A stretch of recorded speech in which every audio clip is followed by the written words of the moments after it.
Good morning students. सभी छात्र छात्राओं का ऑनलाइन एजुकेशन की कक्षाओं में स्वागत है। सभी छात्रों, जैसे कि आप जान रहे हैं, हम कर रहे हैं 11वीं क्लास के इकोनॉमिक्स की सांख्यिकी भाग के लेसन नंबर 11 प्रक्षेपण के माप, और इसके लगभग हमने काफी सारी वीडियो कर ली हैं और इसकी लास्ट वीडियो है लॉरेंज वक्र। तो आज हम लॉरेंज वक्र के बारे में जानेंगे। लॉरेंज वक्र क्या है? स्टूडेंट्स, आपने पहले प्रक्षेपण के माप में माध्य, बहुलक से, विचलन से और रेंज से और काफी सारे आपने स्टैंडर्ड डिवाइडेशन, सबसे आपने विचलन निकाला, सबसे आपने उनका मान निकाला। और आज हम कर रहे हैं ग्राफिक विधि और लॉरेंज वक्र। तो आइए हम इस टॉपिक पर आज डिस्कस करते हैं आपसे बच्चों के साथ। तो देखिए, सबसे पहले चलते हैं हम, ये लॉरेंज वक्र है। लॉरेंज वक्र इंग्लिश में कहते हैं इसको, जब ग्राफिक विधि से प्रक्षेपण का माप हो उसे लॉरेंज वक्र कहते हैं।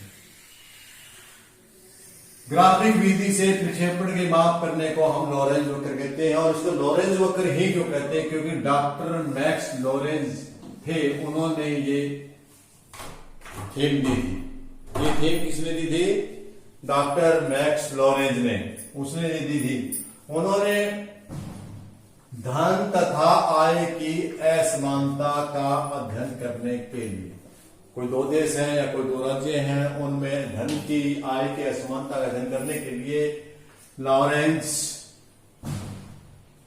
वक्र समान वितरण रेखा से वास्तविक वितरण के विचलन, अंतर या दूर का माप है। देखिए, बड़ी सीधी सी बात है।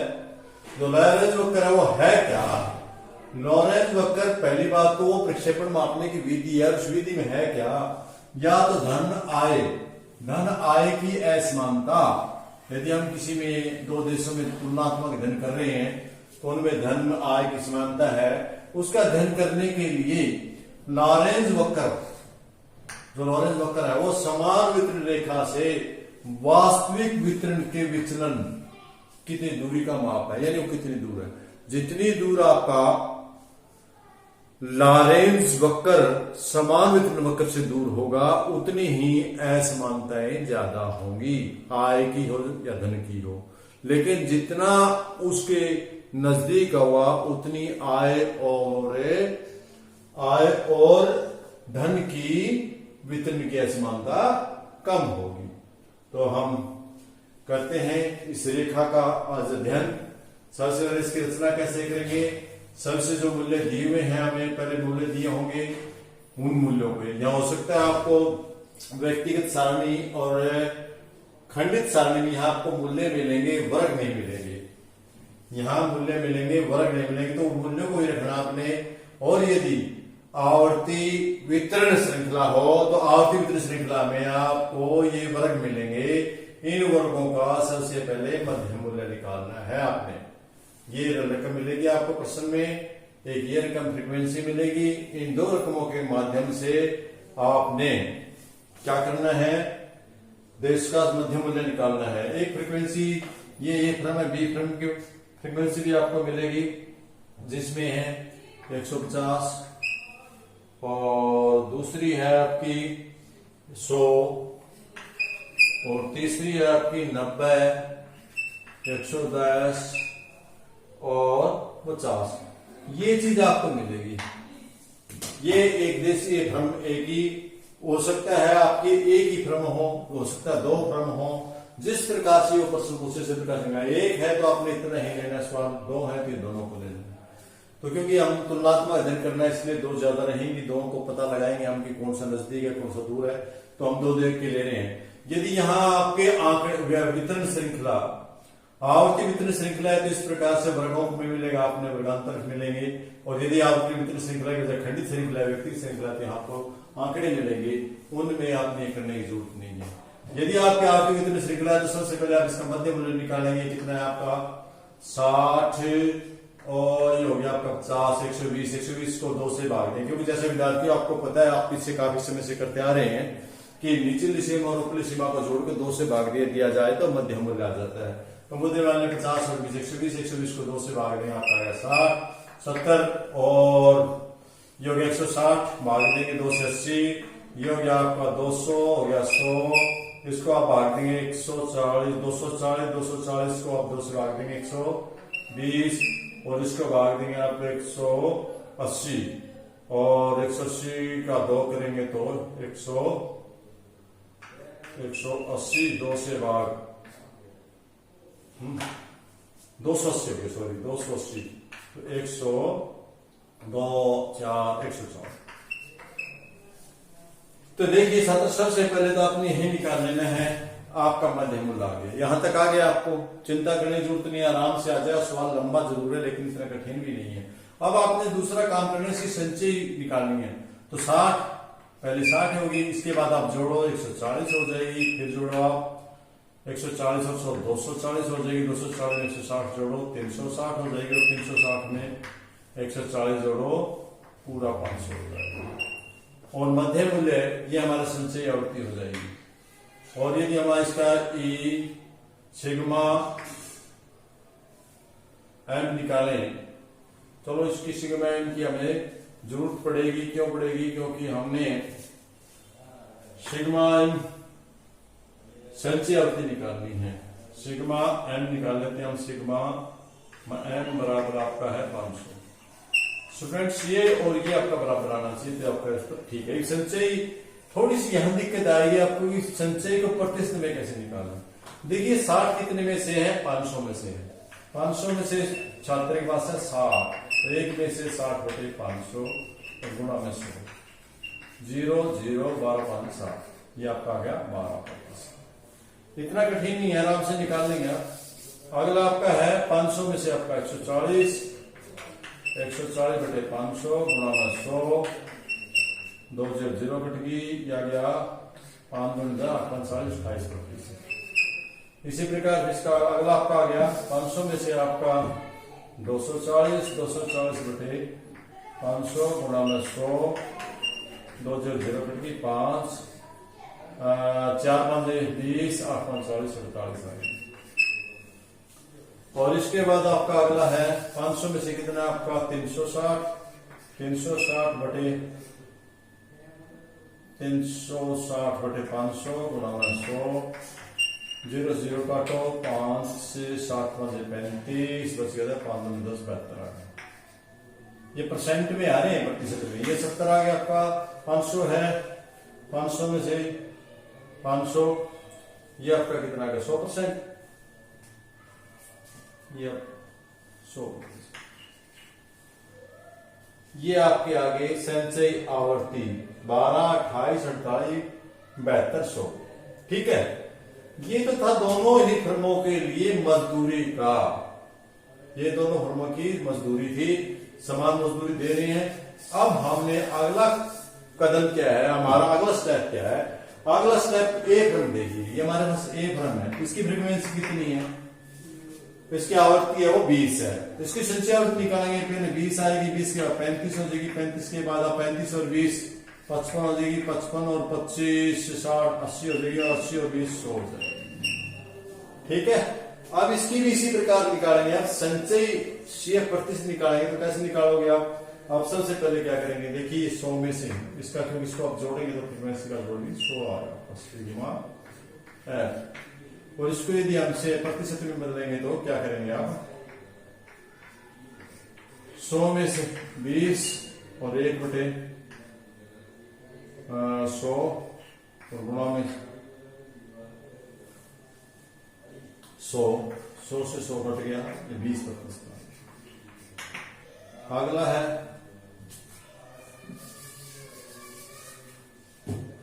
ये हमारा 100 है, इसलिए हर मान यही आएगा, प्रतिशत में भी यही आएगा 25 80 और 100%। इसका कारण ये 100% है, 100 में से है, इनका जोड़ा जो 100 है, पूरी फ्रीक्वेंसी का जोड़ 100 है। 100 होने के कारण सारी इसी परसेंट में है, ऑटोमेटिक परसेंट में। अब अगले भी निकालेंगे हम, इसका निकालें।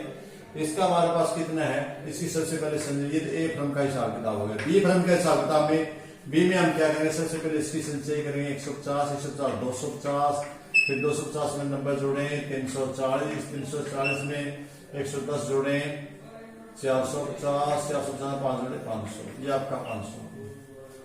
तो स्टूडेंट्स आप इसको CF में डालें आप 500 के हिसाब से। 500 में से कितना है आपका, 500 में से कितना आपका देखिए प्रतिशत निकालना है। 500 में से है 150 और 150 में से 500 गुणा में 100 करेंगे आप, 2 0 कट गए, 5 5 के 15, ये आपका 30% आ गया। और इसके बाद आपका अगला आ गया 250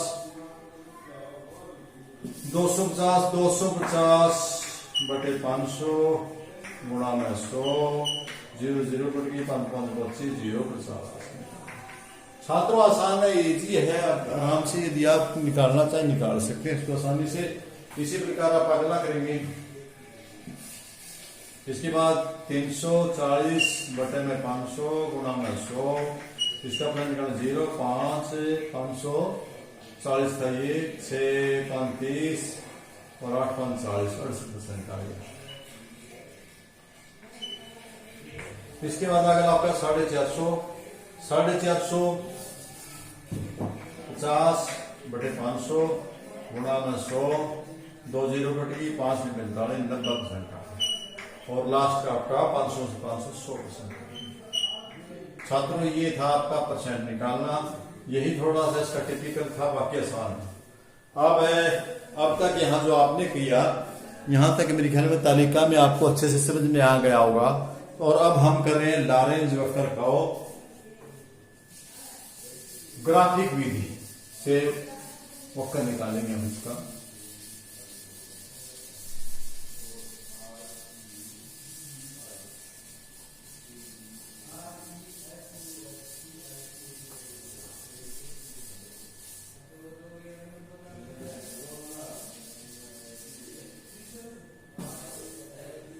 देखिए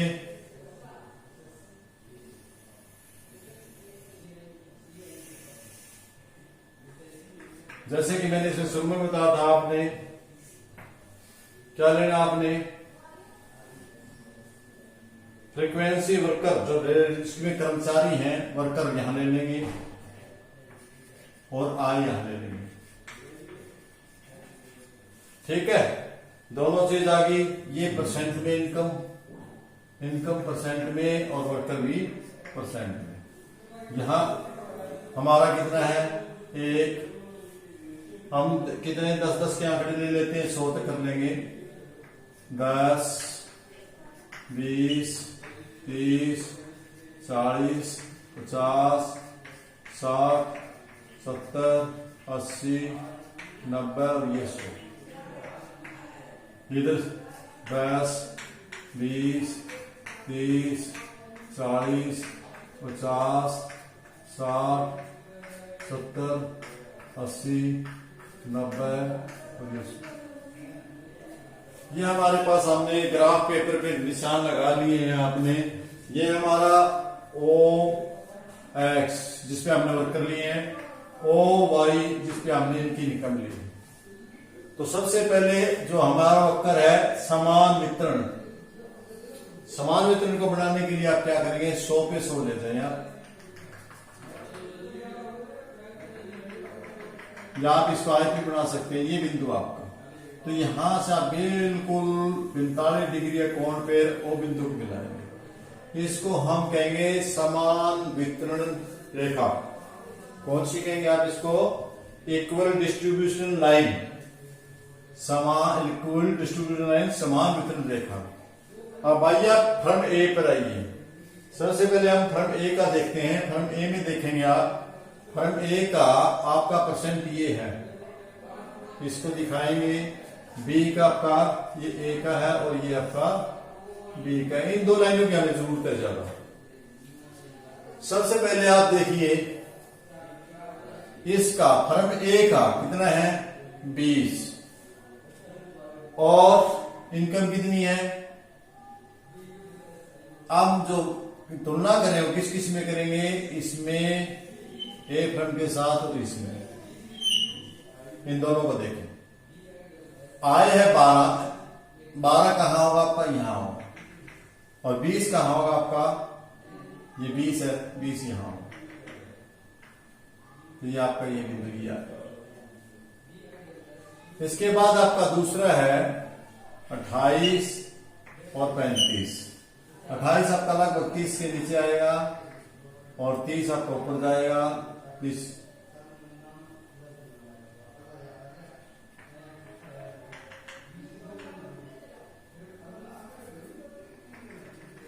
यहां आएगा। इसके बाद हमारा ये 55 है और ये हमारा 48 है। 48 कहां होगा? यहां होगा। 55 कहां होगा?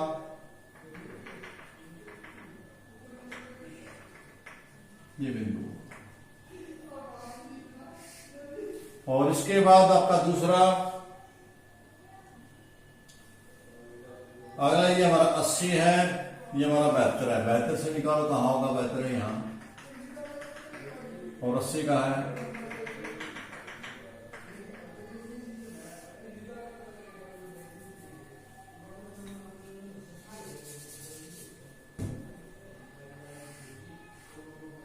इसके बाद आपका 80 के बाद आपका कितना है? इसका भी 100 है और इसका भी 100 है, तो ये बिंदु आपका ये आ गया।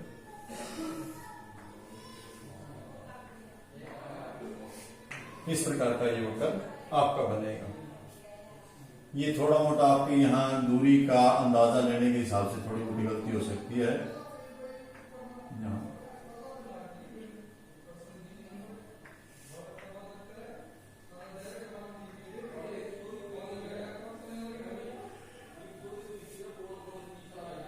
इनमें दूरी सही लेंगे तो आपका सही बनेगा बिल्कुल। इसके बाद आज ये फ्रॉम बी पर। फ्रॉम बी में एक तो ये लेंगे हम और दूसरा ये लेंगे। पहला हमारा कितना है?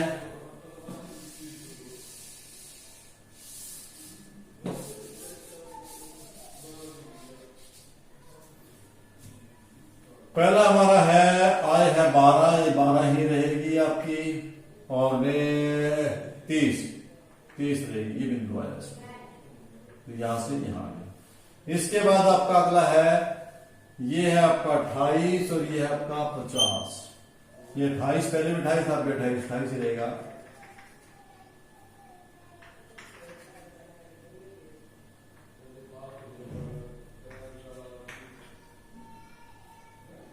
और 28 और 50 तो ये बिंदु आ गया इसको। इसके बाद अगला आपका कितना है? ये 48 ही है, 48 ही रहेगा आपका ये। और इसको कितने कहां तक जाएगा? ये जाएगा आपका 48 वाला गया आपका 68 तक।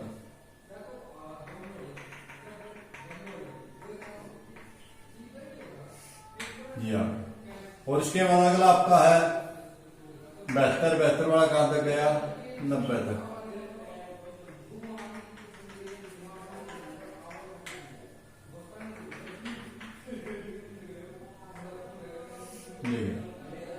और इसके बाद आपका अगला है 100 पर 100। तो स्टूडेंट्स ये है आपका लारेंज वक्र। ये आपका है इक्वल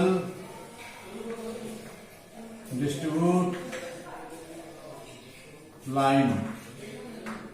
ये जो दूसरी लाइन है ये है ए फ्रम की, और ये लाइन है ये बी फ्रम। अब जब हम तुलनात्मक अध्ययन करते हैं तो देखिए ए का बी की बजाय इसके नजदीक है, इसलिए जो आय और धन की असमानता है वो ए में कम है, जबकि जो बी है असमानता दोनों में है लेकिन बी में ज्यादा है। जो इस रेखा का वहां कोई असमानता नहीं है, लेकिन ए इसके नजदीक है बी की अपेक्षा, इसलिए ए देश में या ए फर्म में कम असमानता है, और जबकि बी में जो आय और धन की असमानता वो अधिक है। इस प्रकार लारेंज वक्र के अध्ययन से हम इन चीजों को अच्छी तरह से ज्ञात कर सकते हैं, ज्ञान कर सकते हैं। स्टूडेंट बहुत ही आसान टॉपिक है लेकिन इंपॉर्टेंट भी है, और ये ग्राफ कॉपी में आप बनाएंगे तो बिल्कुल सही बनेगा। ये ग्राफ आप कॉपी में फ्री हैंड थोड़ा सा सही जगह पर बिंदु नहीं जाते, लेकिन यदि आप ग्राफ कॉपी का अध्ययन करेंगे, आपने ग्राफ कॉपी में बनाना है तो बहुत ही बढ़िया बनेगा। और यह मैंने एक ही दिया है, फिर बता देता हूं आपको, यदि ये व्यक्तिगत श्रृंखला में तो आपको मध्य मूल्य निकालने की जरूरत नहीं है। यदि आपके आंकड़े फ्रीक्वेंसीज में है, खंडित श्रृंखला में, तो भी आपको इसके निकालने की कोई आवश्यकता नहीं है। और एक है तो एक लॉरेंज वक्र है, लेकिन हमें तुलनात्मक अध्ययन करना है, इसलिए 2 से अधिक ही क्रम होंगे या 2 से अधिक देश होंगे, इसलिए 2 का अध्ययन करना है। 1 का पूछ रखा तो 1 का देना, 2 का पूछ रखा दोनों का आपने करना है। इस प्रकार स्टूडेंट्स देखिए, आपका ये सवाल था आपका लॉरेंज वक्र से, और आप परीक्षक दृष्टि से इंपॉर्टेंट प्रश्न भी है, इस प्रश्न को करते रहिए। फिर भी यदि आपको समझ में ना आए, 1 2 बार 3 बार 4 बार वीडियो को देखते रहिए, बार बार, मुझे विश्वास आपको हर हाल में आएगा। यदि कोई आपको दिक्कत है, कमेंट बॉक्स में मुझे लिखकर भेजें, मैं कोशिश करूंगा आपका हल करने की। अपनी कक्षा में मुझसे पूछें, क्लियर करें, लेकिन आना चाहिए किसी भी प्रकार आए, और इसके लिए आप टीआरजीएन की बुक की हेल्प लेकर के उसमें आसानी से इसको सीख सकते हैं। इन सब बातों के बाद साथ साथ वो लोगों का बहुत बहुत धन्यवाद, आपने जो आज क्लास अटेंड की और सीखा। इसी प्रकार सीखते रहिए, बढ़ते रहिए आगे। धन्यवाद।